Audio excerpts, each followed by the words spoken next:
Supreme court of Pakistan से आज जो ख़बर है वो मेरी नज़र में इतनी कोई अच्छी नहीं है, क्योंकि जो तसादुम की कैफियत की मैं बात कर रहा था पिछले 2 दिन से, वो आज वहाँ पर नज़र आई है।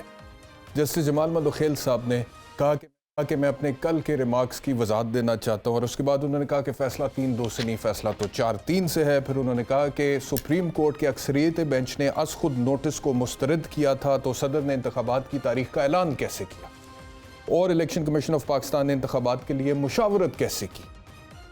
सुप्रीम कोर्ट के अक्सरियती जजेस के मुताबिक इंतखाबात का हुक्म नहीं दिया गया। सुप्रीम कोर्ट का ऑर्डर ऑफ द कोर्ट 4 जजेस का फैसला है, ये जस्टिस जमाल मंदोखेल साहब ने वहां पर बोला। अब इसका जवाब दिया जस्टिस मुनीब अख्तर ने। उन्होंने कहा कि इलेक्शन कमीशन ने कानूनी राय लिए बगैर 3 जजों के अक्सरियती फैसले पर अमल किया। अगर जमाल मंदोखेल रिमार्क्स ना देते तो मैं ये बात ना करता। क्या अकलियत खुद साख्ता तौर पर यह दावा कर सकती है कि वो अक्सरियत में है?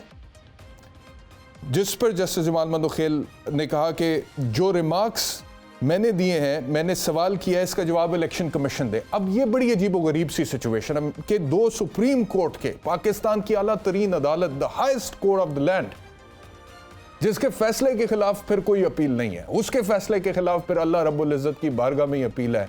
इस दुनिया में तो कम से कम कोई अपील नहीं है। किसी को सजाए मौत भी दे दिया उन्होंने तो फिर उसको फांसी लगनी है, उसकी जिंदगी खत्म होनी।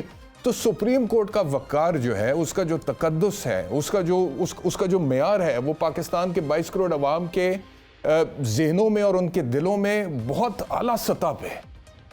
तो वहां पे 2 जज साहिबान की जो रिमार्क्स हैं आपस में, एक जज साहब कह रहे हैं फैसला 4-3 से है, दूसरे कह रहे हैं 3-2 से है, और उसके बाद फिर जो कह रहे हैं कि 4-3 से है, वो बॉल फेंक रहे हैं in the court of the lawyer of the election commission of Pakistan, जिनका नाम है सजील सवाती। कि आप बताएं ना, आप क्या समझते हैं कि फैसला 4-3 से है कि नहीं है? तो उस पर इलेक्शन कमीशन ऑफ पाकिस्तान के जो वकील थे सजील सवाती, उन्होंने कहा जी कि मैं अपने क्लाइंट से पूछ के बताऊंगा। This is very unfortunate. एक वकील की हैसियत से मुझे लगता है कि ये बहुत अनफॉर्चुनेट। उसके बाद फिर मैंने ये भी सुना है कि वहाँ पर इलेक्शन कमीशन ऑफ पाकिस्तान के जो वकील थे, उन्होंने ये कह दिया कि जी हमारी तो अंडरस्टैंडिंग यही थी कि फैसला 3-2 से, इसीलिए हमने मुशावरत भी की, इसीलिए हमने डेट भी अनाउंस की, इसीलिए हमने शेड्यूल भी जारी किया था इलेक्शंस का।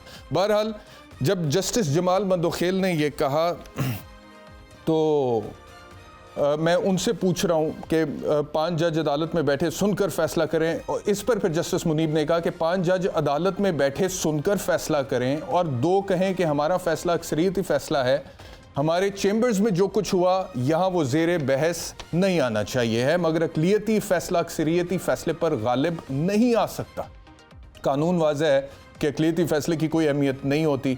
जस्टिस मंसूर और जस्टिस जमाल खान का फैसला अकलियती है, ये उन्होंने कह दिया। जी मेरे साथ जो एक तो ये है खबर, दूसरी खबर यह है कि कल जो बिल पेश किया था कौमी असम्बली में लॉ मिनिस्टर साहब ने, जिसमें उन्होंने कहा था कि आर्टिकल 184(3) अस खुद नोटिस लेने का चीफ जस्टिस ऑफ पाकिस्तान का जो इख्तियार है उसको रेगुलेट करना है और इसको हमने बेहतर बनाना है।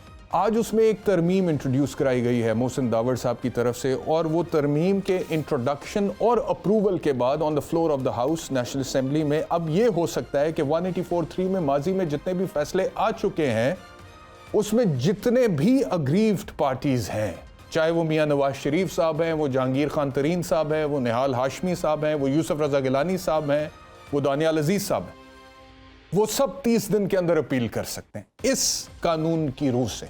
अब will this pass the test of the supreme court? क्या सुप्रीम कोर्ट को ये लगेगा this is in accordance with the constitution and the law and the principles of propriety? एक अलग बहस है, इसके ऊपर बाद में आएंगे, लेकिन कम से कम नेशनल असेंबली में आज ये बिल पास हो गया।